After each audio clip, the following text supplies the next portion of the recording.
अहिले म जङ्गलको बिचोबिच एउटा माउन्टेन स्ट्रिमलाई अपहिल फलो गर्दैछु र आज म यो खोल्साको माथिल्लो भागसम्म पुग्नेछु।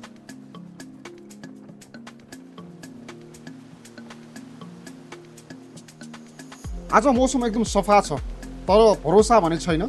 कति बेला पानी पर्छ भन्ने कुराको प्रेडिक्सन गर्न सकिँदैन। It's a very bright sunny day.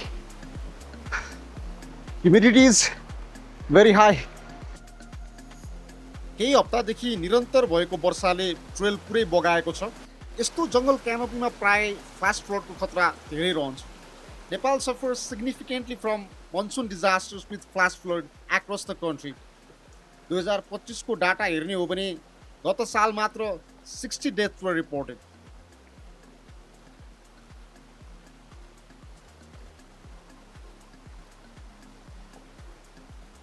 म निरन्तर यो अगाडि माथिबाट आइरहेको जुन झरना छ, पानी छ, यसको पिछा गर्दै म अगाडि बढिरहेको छु।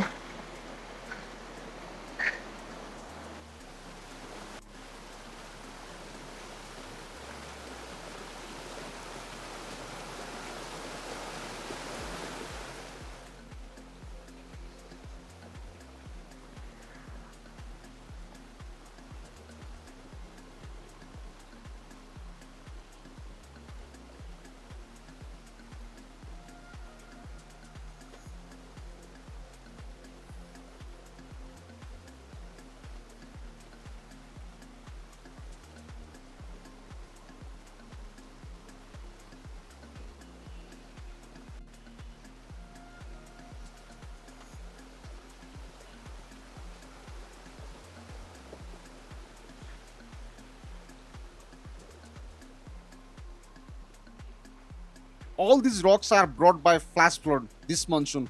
We can imagine how powerful is Mother Nature. जसले ट्रेल नै गायब बनाइदियो।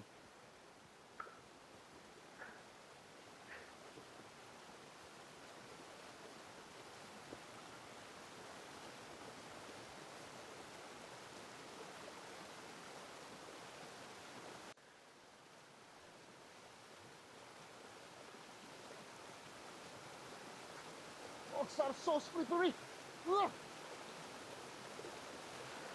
ढुङ्गामा पुरै हरियो लेउ लागेको छ। यस्तोमा खुट्टा चिप्लियो भने गम्भीर रूपमा चोट लाग्न सक्छ। त्यसैले हरेक पाइला यकिन गरेर मात्र चाल्नु उपयुक्त हुन्छ।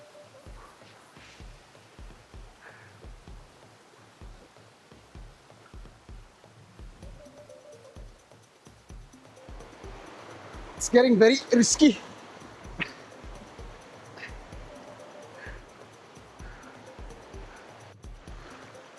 झरना आउन अझै केही समय बाँकी छ।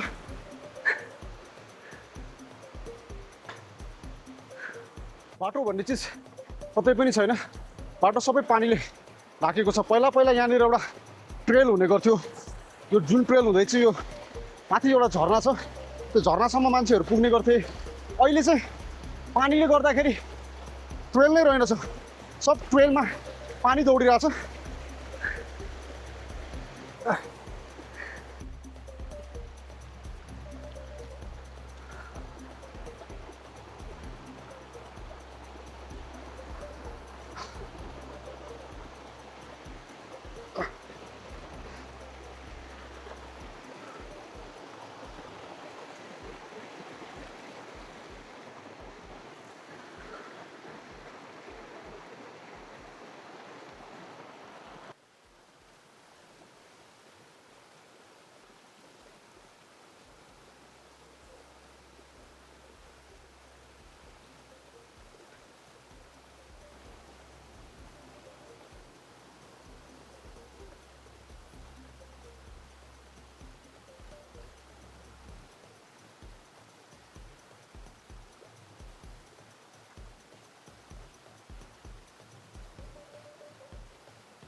तपाईहरु मेरो ब्याकग्राउन्डमा देख्न सक्नुहुन्छ, इट्स अ वाटरफल।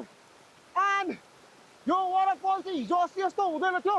हिजो राति चाहिँ पानी पर्यो मजासँगले। So due to flash flood आज यति धेरै दामी देखिएको छ।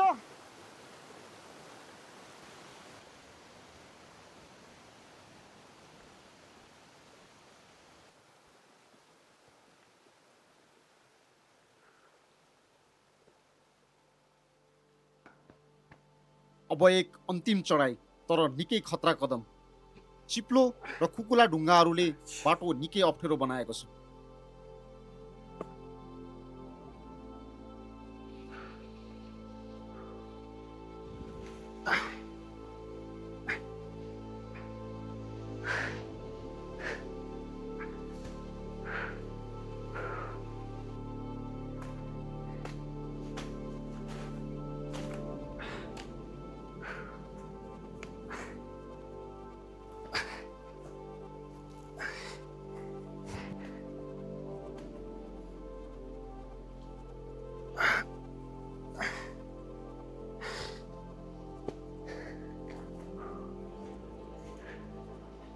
So finally, I'm at the top. र यहाँ झाडी राष्ट्रै धेरै छ।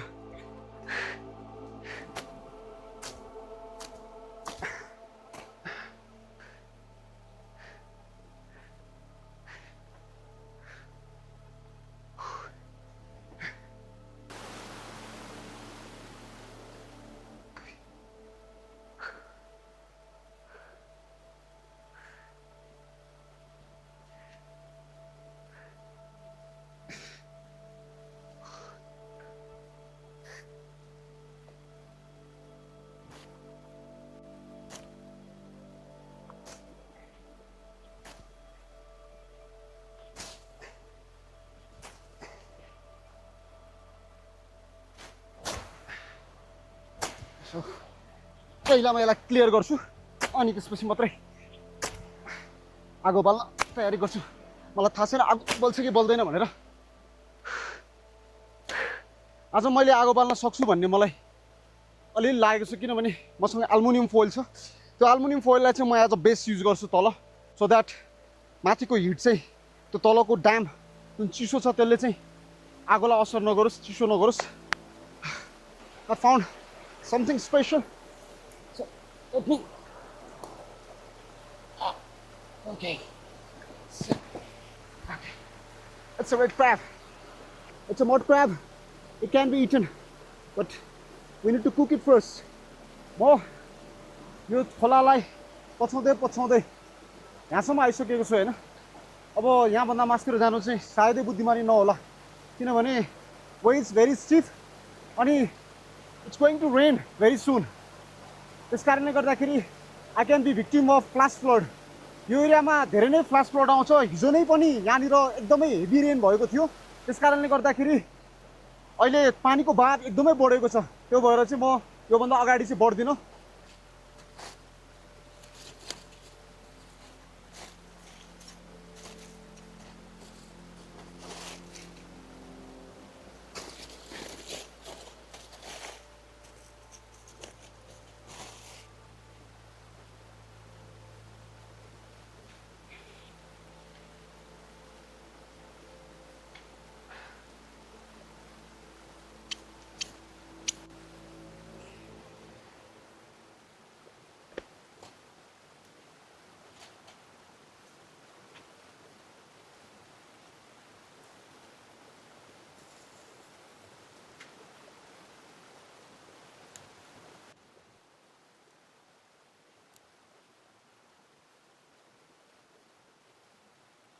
मनसुन सिजनको सबभन्दा ठुलो च्यालेन्ज भनेको चाहिँ जङ्गलमा फायर क्रिएट गर्नु नै हुन्छ, किनभने विदाउट फायर तपाईको सर्भाइभल एकदमै जिरो हुन जान्छ chances. Fire is everything. Shelter र fire is very much important during this season, I mean this monsoon season. This is the most difficult fire ever I have created. एकदमै गाह्रो भयो fire create गर्नको लागि। So I was not sure that fire will go or not, but I think now it will go.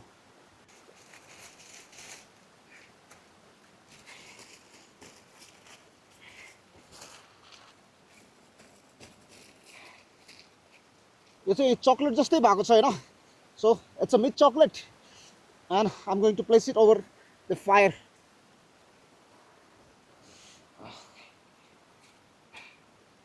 So यो जुन foil छ त्यो foil चाहिँ प्रेसर कुकरको जसरी काम गर्ने छ यसले चाहिँ, किनभने यसले हिटलाई चाहिँ बाहिर आउन दिँदैन।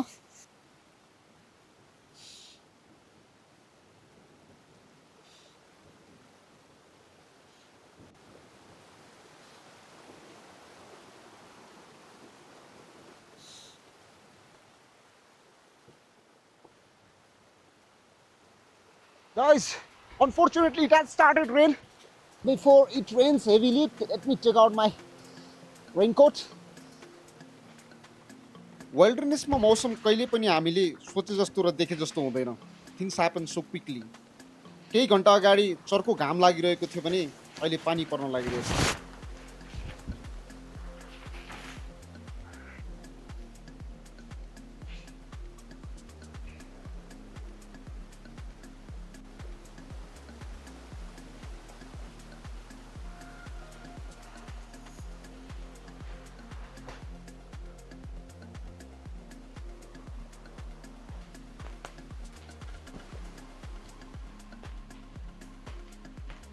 अहिले चाहिँ पानी एकदमै परिरहेको छ हैन.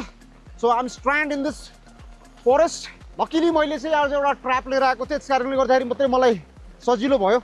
नत्र भए चाहिँ म पानीले मजाले भिज्ने रहेछु.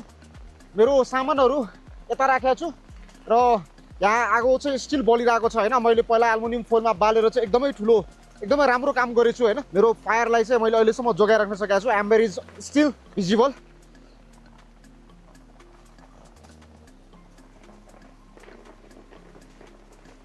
Here you can see पानी एकदम मजाले परिरहेको छ र फ्ल्यास फ्लड पनि स्टार्ट भइसकेको छ. सो म यहीँनिर अड्किएँ. पानी मजाले पर्यो.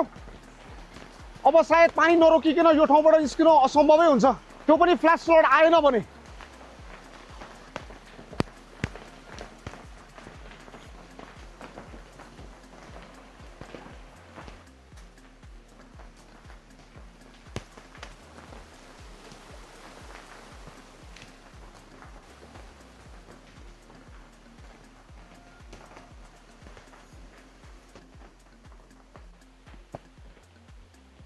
सो मेरो यो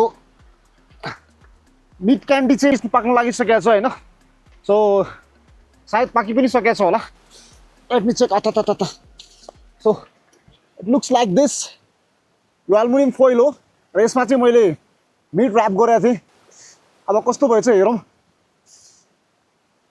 आई होप यो चाहिँ पाकिसक्यो होला.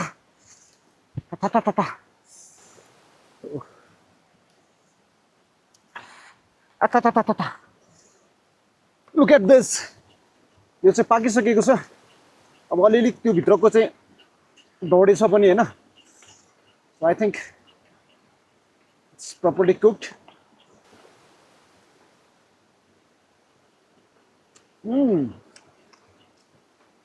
It's nice.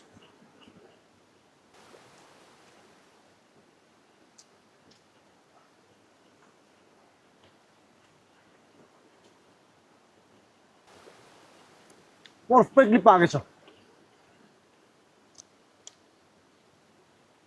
सो गाइज मैले चाहिँ खाने काम पनि गरिसकेँ हैन. अब चाहिँ म यहाँबाट फर्किन लागिरहेको छु किनकि यो ठाउँमा रात बिताउनु भनेको इट्स क्वाइट इम्पोसिबल. अब रेनी सिजन हो. टोटल्ली सबै एरिया चाहिँ तपाईँको चाहिँ पुरै चिसो छ. म अहिले चिसोमा नै बसिरहेको छु हैन. र यस कारणले गर्दाखेरि चाहिँ यहाँ रात बिताउनु चाहिँ इट्स भेरी भेरी डेन्जरस. त्यस कारणले गर्दाखेरि see you guys. See you on next video. मेरो च्यानललाई सब्स्क्राइब गरिदिनु होला.